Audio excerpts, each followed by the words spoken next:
Guys, good evening and welcome back to my channel. আশা করছি তোমরা অনেক ভালো আছো, সুস্থ আছো। আমিও ভালো আছি, সুস্থ আছি। আর ভিডিও শুরু করার আগে সবাইকে বলে দিই হ্যাপি নিউ ইয়ার।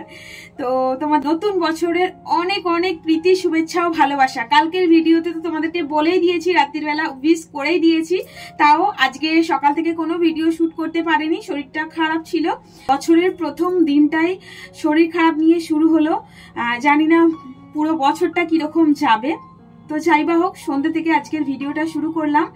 আর দেখে বুঝতেই পারছো, কালকেও কোথাও বেরোয়নি, আজকেও কোথাও বেরোয়নি। শরীর মন দুটোই খারাপ।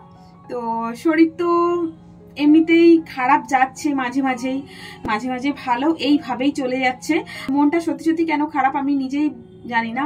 কিছুই হয়নি, কিন্তু মনের মধ্যে যেন একটা এমন মনে হচ্ছে যেন কিছু হারিয়ে ফেলেছি, কিছু আমার থেকে দূরে চলে গেছে এইরকম। অথচ কিছু হারায়নি। হ্যাঁ, হারিয়েছি অনেক কিছু। 2023-এ পেয়েছি অনেক কিছু, হারিয়েছি অনেক কিছু। চাওয়া পাওয়া সমস্ত কিছু নিয়েই ব্যালেন্স হয়ে আছে।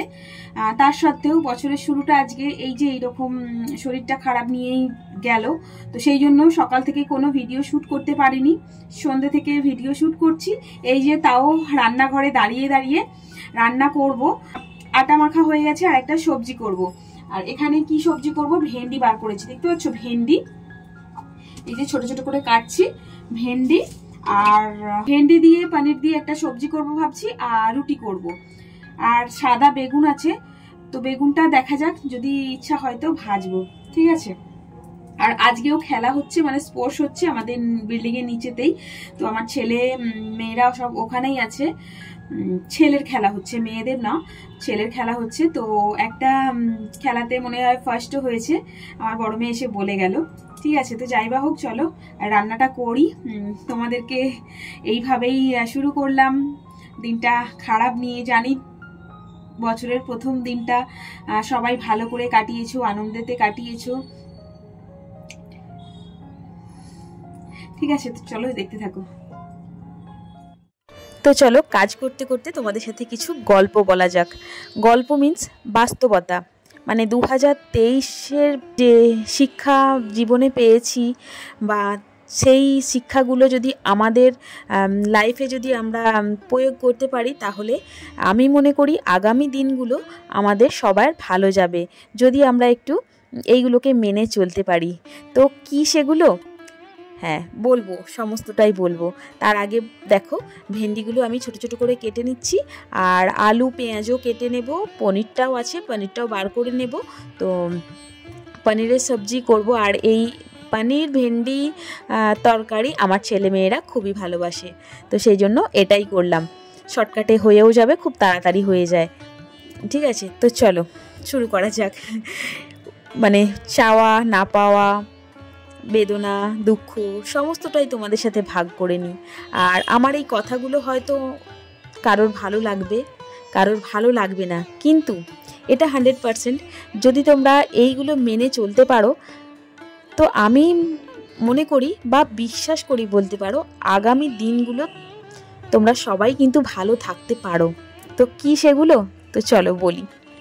প্রথমত, নিজেকে নিজেই ভালো রাখো, প্রত্যাশা কমাও, কাউকে অভ্যেস বানিও না, অন্যের ওপর ভরসা কম করো, নিজের সাথে কথা বলো, অতিরিক্ত নয় স্বাভাবিক কিছু সম্পর্ক বজায় রাখো, গল্পের বই পড়ো, ছবি আঁকো, কবিতায় বাঁচো, ভিড় থেকে নিজেকে দূরে রাখো, সাথে পাঁচে নয় নিজেতে থাকো, বিশ্বাস কম করো, অন্যের দরকারে থেকো, আনন্দে নয় অপছন্দের জায়গাতে হেসে বেরিয়ে এসো, চোখ দুটো খোলা রাখো, কান দুটো বন্ধ রাখো, নিজের জীবনের খাতা কারোর কাছে খুলতে যেও না।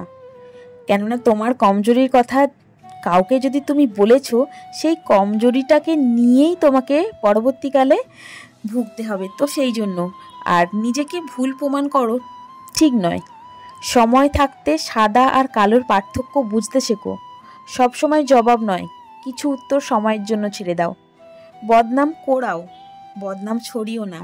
গান শোনো, সিনেমা দেখো, সুযোগ থাকলে ঘুরতে বেরিয়ে পড়ো। আর খুব যদি মনটা খারাপ লাগে, একা একাই হাসো, কাঁদো, আবার উঠে দাঁড়াও, যা ইচ্ছে হয় তাই করো। নিজেকে ভালো রাখার জন্য তো এইটুকু করতেই পারি, তাই না? কেননা তোমার দুঃখের কথা তুমি যার সাথেই শেয়ার করতে যাবে, পরবর্তীকালে দেখবে সেই তোমার দুঃখের কারণ হয়ে গেছে। তো সেই জন্য কারোর কাছে না প্রকাশ করে নিজের সাথে কথা বলো, নিজেকে তুমি টাইম দাও, নিজেকে ভালোবাসো। মোট কথা, নিজের জন্য নিজেই থাকো, নিজেই নিজের বন্ধু হও, সঙ্গী হও, নিজেই নিজের ভালো থাকার 101টা কারণ খুঁজে বের করো। যাতে তুমি ভালো থাকতে চাও, তোমার সাজতে ইচ্ছা করে সাজো, গান করতে ইচ্ছা করে গান করো, খেতে ইচ্ছা করে খাও, অবশ্যই খাও। তবে সবথেকে মূল একটাই কথা, নিজেকে ভালো রাখো। নিজেকে ভালো রাখলে তবেই তুমি তোমার চারপাশের মানুষগুলোকে ভালো রাখতে পারবে। আর তোমার যদি মনে হয় যে তোমার ইচ্ছা মতো জিনিসগুলো করলে লোকে কি বলবে না বলবে, সেদিকে তুমি একদমই কান দিও না। লোকে তো তুমি ভালো করলেও বলবে, খারাপ করলেও বলবে, সেটা তো লোকের স্বভাব। তো তুমি খারাপ থাকলে কেউ তো এসে তোমাকে ভালো করার দায়িত্বটা শুধুমাত্র তোমার, শুধুমাত্র নিজস্ব। হ্যাঁ, এসে বলবে, তোমার দুঃখের কথাও শুনবে, কিন্তু ওই যে বললাম, পরবর্তীকালে সেই দুঃখটাকে নিয়েই মজা করাবে। তো সেই জন্য নিজেকে সবথেকে আগে নিজেকে ভালোবাসো। আর এই নিজেকে যেদিন ভালোবাসতে শিখে যাবে না, তখনই দেখবে তোমার জীবনটা একদম সহজ হয়ে গেছে, সুন্দর হয়ে গেছে। তখন দেখবে কেউ তোমাকে ছোট করলো বা তোমাকে কেউ কিছু বললো, যেমন তোমার কোনো যায় আসবে না, সেরকম তোমার যদি কেউ মিথ্যে প্রশংসাও করে, তখন সেটাতেও তোমার কোনো যায় আসবে না। কেননা তুমি বাস্তবতা চিনতে শিখেছো, বুঝতে শিখেছো। আর কে কতটুকু তোমার সাথে কিসের জন্য কথা বলছে বা ব্যবহার করছে, তুমি বুঝতে শিখেছো। তো এটাই হলো বাস্তব। আর বাস্তব যেদিনকে বুঝতে শিখে যাবে, তাহলে জীবনটা খুবই সহজ আর সুন্দর। তো যাই বা হোক, তোমাদেরকে যে এতগুলো কথা বললাম, এটা আমার একান্তই নিজস্ব অভিজ্ঞতা থেকে, মানে এতগুলো বছরের যে একটু একটু করে অভিজ্ঞতা অর্জন করেছি। মানে প্রত্যেকটা বছরই তো আমাদের কিছু না কিছু শিক্ষা দিয়ে যায়। তো বলতে পারো আমার জীবনের একটা বছরের এই ছোট্ট ছোট্ট ছোট্ট ছোট অভিজ্ঞতা নিতে নিতে সেই অভিজ্ঞতাগুলো আজকে তোমাদের সাথে শেয়ার করলাম। আশা করছি তোমাদেরও হয়তো ভালো লাগবে, অনেক কাজেও লাগবে। আর হয়তো এই কথাগুলো শুনে অনেকে আবার বলতেও পারো যে ভিডিওর শুরুতে তো তুমি প্রথমে বললে যে তোমার মন খারাপ, শরীর খারাপ, তাহলে এতই যদি তুমি জ্ঞান দাও, তাহলে তোমার কেন মন খারাপ, শরীর খারাপ? আরে আমিও তো মানুষ, আমারও তো মন খারাপ হতে পারে, শরীর খারাপ হতে পারে। তবে এই যে কথাগুলো বললাম, এইগুলো কিন্তু আমি মেনে চলার চেষ্টা করি। তো সেই জন্য নিজে পড়ে গেলে নিজেই আবার উঠে দাঁড়াই। নিজের মন খারাপ হলে আবার নিজের সাথে কথা বলে নিজেই আবার হাসি। তো এটাই শিখেছি, এতগুলো বছরে এটাই শিখেছি।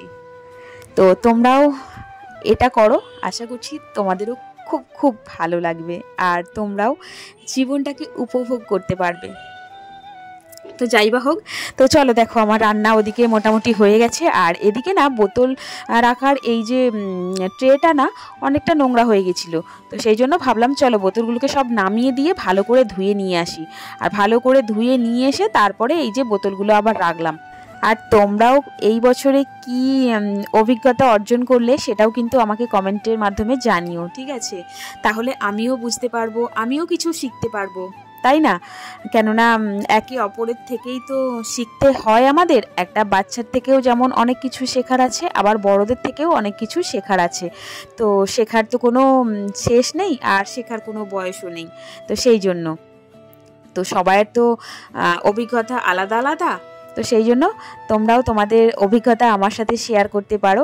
আর আজকের দিনটা তোমরা কেমন কাটালে সেটাও কিন্তু তোমরা জানাবে, ঠিক আছে। আর এই যে দেখো আমার আলুগুলো সিদ্ধ হয়ে গেছে, ভেন্ডিটাও দিয়ে দিয়েছিলাম। এবার কাটা পনিরগুলো দিয়ে দেব। পনিরগুলো দিয়েও তারপরে আবার 5 মিনিট একটু ঢাকা দিয়ে রেখে দেব, যাতে পনিরগুলোতেও পুরো একদম মশলাটা ঢুকে যায়। তো সেই হিসাবে ঢাকা দিয়ে একটু রেখে দিয়ে তারপরে 5 মিনিট পরে ঢাকনা খুললেই বেশ হয়ে গেল আমার সবজি। এই দেখো পনিরগুলো আজকে কিন্তু ভাজিনি আমি, এই কদিনই না পনির রান্না করছি, পনিরগুলো আর ভাজছি না। তোমাদেরকে তো আগের একটা ভিডিওতে বলেছি, কাঁচা পনিরগুলোর কিন্তু টেস্ট দারুণ হয়, আর ভাজলেও ভালো হয়, সেটা আলাদা টেস্ট, আবার কাঁচা পনির দিলে সেটাও আবার আলাদা টেস্ট।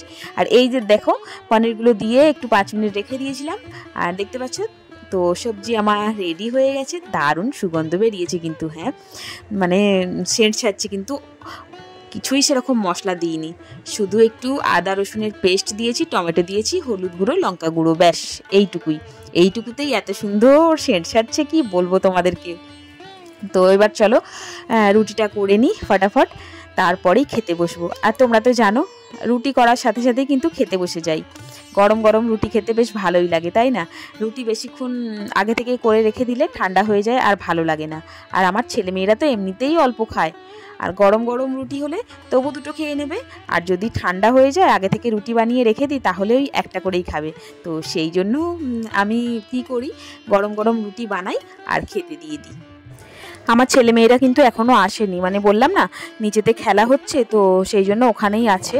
কালকে আবার স্কুল, এই একটা সপ্তাহ ছুটি ছিল, বেশ ভালোই ছিল, সকালে কোনো তাড়াহুড়ো ছিল না। হ্যাঁ সকাল সকাল করে তো উঠতে হতোই, কেননা 7টার সময় তো জল আসে, আর জল আসা মানেই তো আমাকে সেই টাইমেই জামা কাপড় কেচে নিতে হয়, তো সেই জন্য আমাকে তো সকাল করেই উঠতে হয়। তবুও সকাল করে উঠে জামা কাপড় কেচে আবার কি বলো তো আমি একটু শুয়ে পড়ি।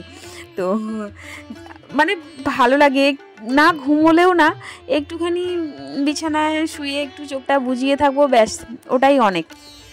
তো সেই জন্য অতটা তাড়াহুড়ো ছিল না। কিন্তু এই যে আবার কালকে থেকে চালু হয়ে যাবে, সব স্কুল কলেজ চালু হয়ে যাবে কালকে থেকে, আর এই শোয়া যাবে না।